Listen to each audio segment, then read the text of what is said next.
Hello everybody and welcome to another episode of A Game in a Chair brought to you by the American Civil War Gaming Club.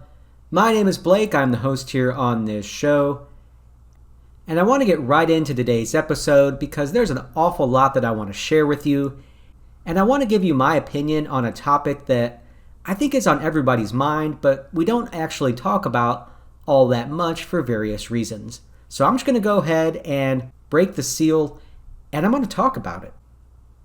And it's an opinion that doesn't just affect one game, it affects every single game in the WDS Civil War library.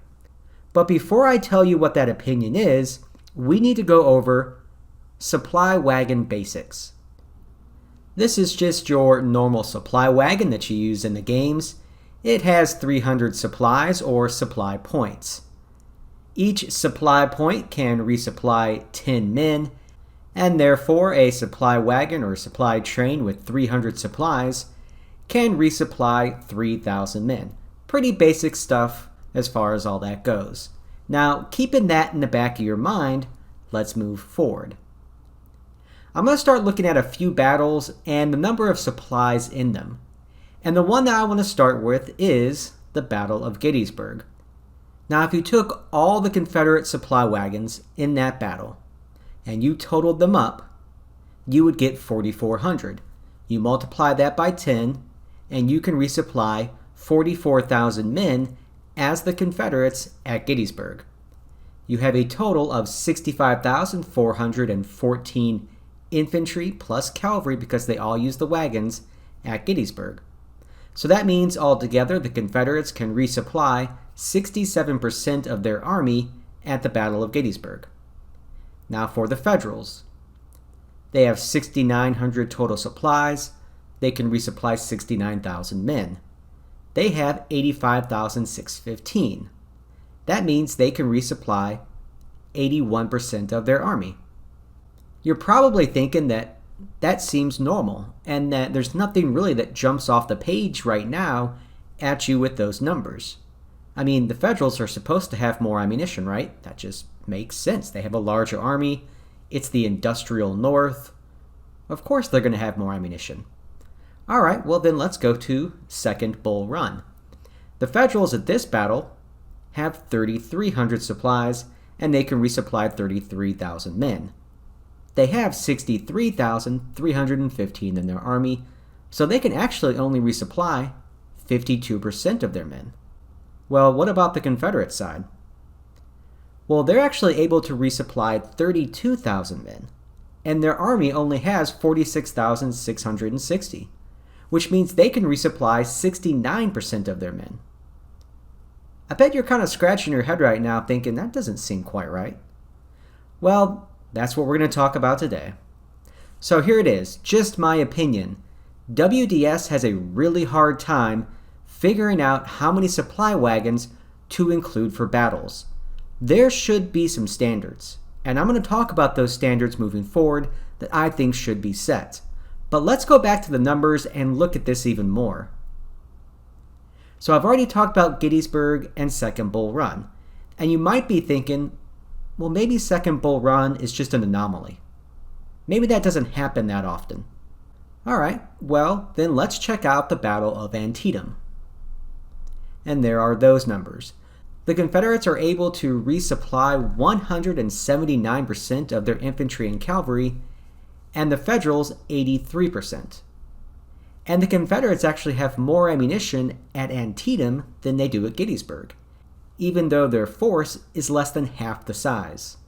That doesn't make sense. All right, how about Chancellorsville? Same thing. Confederates can resupply 73%, and the Federals 60%. You want more? How about Stones River?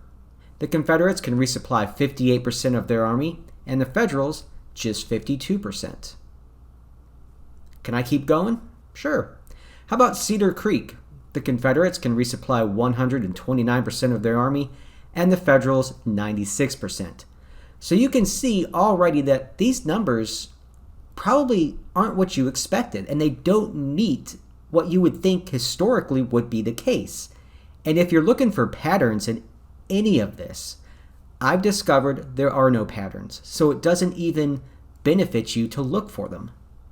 Let's check out something where the Federals actually have a higher percentage, like at Champion Hill and Chickamauga. You'll see in those battles, the Federals, just like they do at Gettysburg, have a higher percentage of ammo. But when you look at the numbers, they still don't quite make sense for numerous reasons that we'll get into a bit later. But I just kind of want to go back to my original opinion. And I want to put a standard on the board here that I think every game should have. It's really simple. The Federals should have more ammunition per man than the Confederates. That makes sense.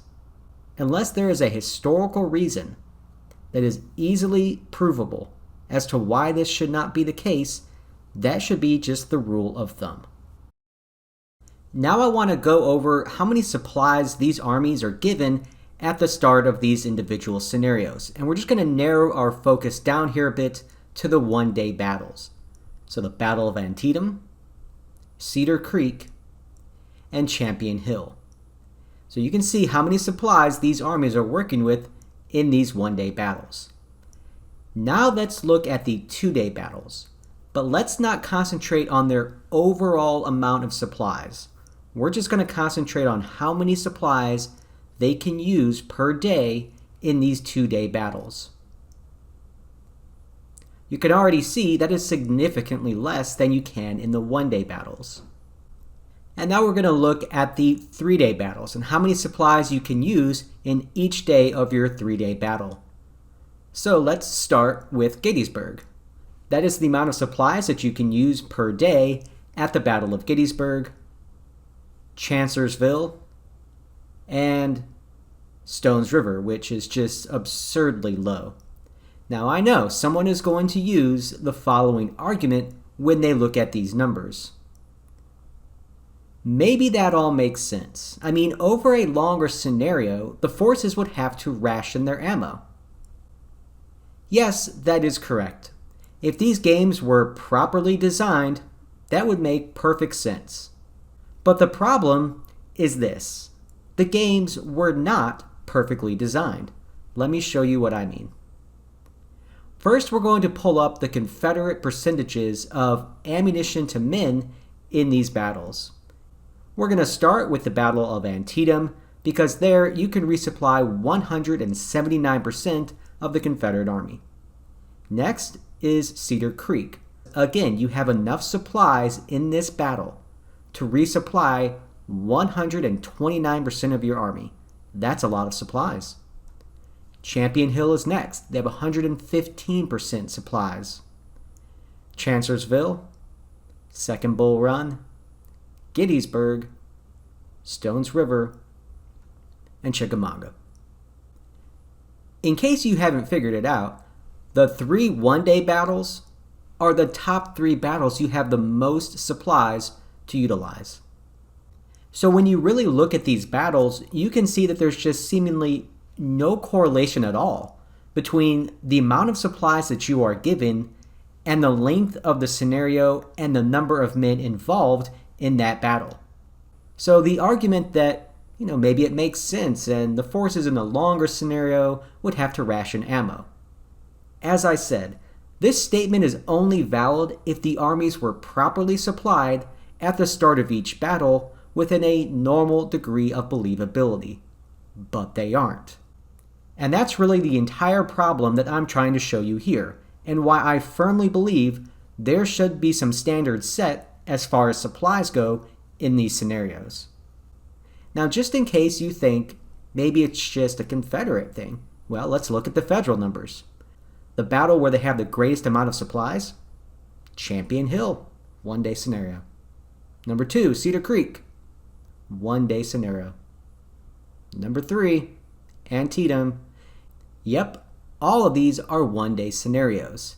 And these are the ones where they have the most supplies per man of any of the battles in these examples. Again, the supplies were simply not correctly allocated in any of these designs. It's not that this was done on purpose, and it's not that it was even done on accident. I just think it's really hard to know how many wagons and supplies to put on the map. Again, that's why there should be a standard. And let's just fill it out here for the Federals. All of the 2 and 3 day scenarios, you get the least amount of supplies per man in these battles. I'm sorry, the ammunition numbers just don't make sense. And as I've said, if you're looking for patterns, don't bother because there are none.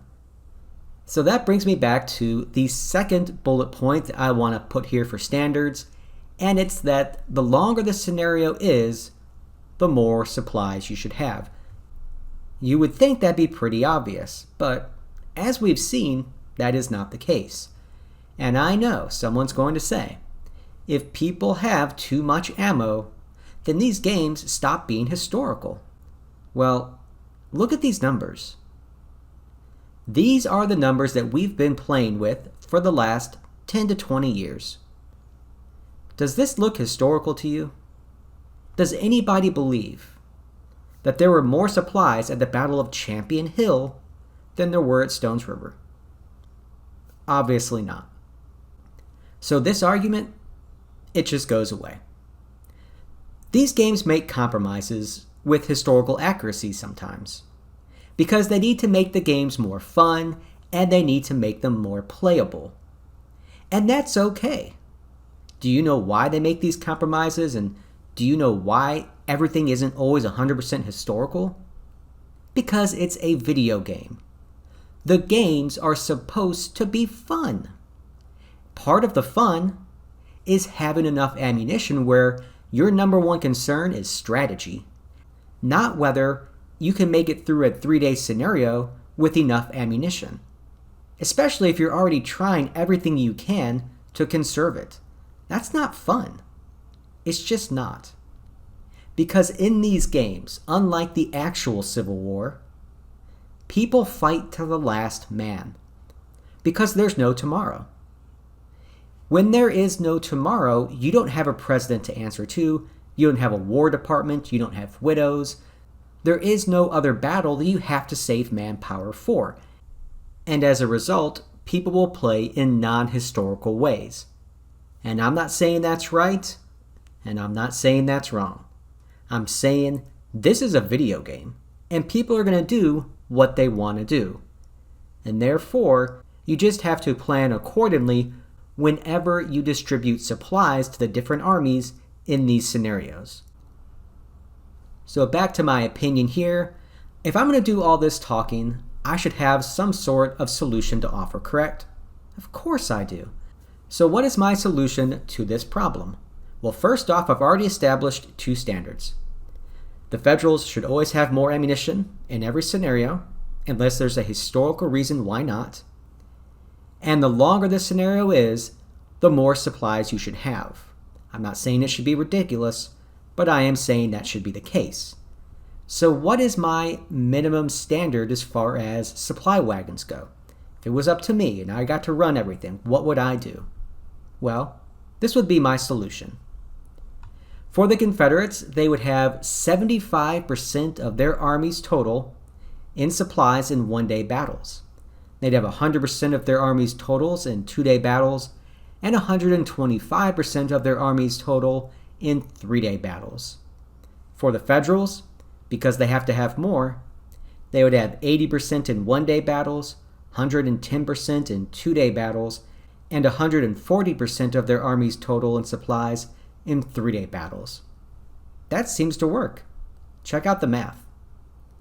Here are the current totals as far as percentages of ammo to men in these battles. And as I've already said, if you're looking for some sort of rhyme or reason why these numbers are the way they are, there is none. But if we used a system like the one I proposed, check it out. Suddenly, everything makes much more sense. The 1-day scenarios have less ammo. The 2-day scenarios, they have a little bit more. And the 3-day scenarios, they have enough. This would definitely improve the playability of longer scenarios. And it would even make the short ones more fun because you wouldn't have an overabundance of ammunition. So why should WDS change these games that we have all played for so long? Well, I've already touched on it a few times, but I'm going to say it again. there needs to be a standard. When you open up a game, you know you have 12 movement points for infantry, 24 for cavalry, 10 for a supply wagon, 12 for artillery. You know how many points it's going to take you to move from point A to point B based on the terrain. There's a lot of things that are standardized. But the number one most frustrating thing that is not standardized is the ammunition. Sometimes you have a supply wagon with 100, sometimes 500. Sometimes you have way too much ammo. Sometimes you don't have enough. It'd be nice to just go into any scenario and know that you're going to have enough. Not an overabundance, but enough to fight a fun battle from beginning to end. That's all I'm asking for. And WDS, they want more ranged fire. They want a more historical feel to these games where the two armies exchanged ranged fire at a distance of 2 to 3 hexes. Well, if you want that, we're going to need some more ammo, or this genre will remain a melee happy one. Because the only time you don't have to worry about running out of ammunition is when you conduct a melee. Think about that. So give me a reason to invest my time and thought into longer games. Because as it stands right now, a 3-day scenario, I'm not that interested in. Because I know there's a high probability that unless that battle ends on day 1 or maybe day 2, by day number 3, I'm going to be scraping the bottom of the barrel for ammunition. And that's just not fun. WDS has made other changes to correct issues in the past. And this issue is long overdue to be addressed. They've corrected other things, they've done updates, they've improved a lot of different things in these games over the last few years. This remains, in my opinion, an area of opportunity for them to finally address the supply situation in the WDS games, and I hope they do it. So that brings me back to my opinion that WDS has a hard time figuring out how many supply wagons to include for their battles, and there should be some standards. Are these standards the ones that they should use? I think so. Does my solution work? Sure it works. Is it the one that anybody else would come up with? Probably not. Everyone's going to have an opinion on this matter. This is just mine. So if you like it, great. If not, what system would you use? How would you figure out how many supplies to give each army? What would your standards be? There's no right or wrong answer, but it's fun to talk about. Alright everyone, thank you for watching. I always do appreciate it. If you enjoyed the video, be sure to like it. It always helps the algorithm here and gets us recommended to more Civil War gamers. You can also subscribe to the American Civil War Gaming Club YouTube channel. When you do that, you'll get notified when future updates drop, and you can keep up to date on all things American Civil War Gaming Club. Thank you for watching, and until next time, just keep gaming.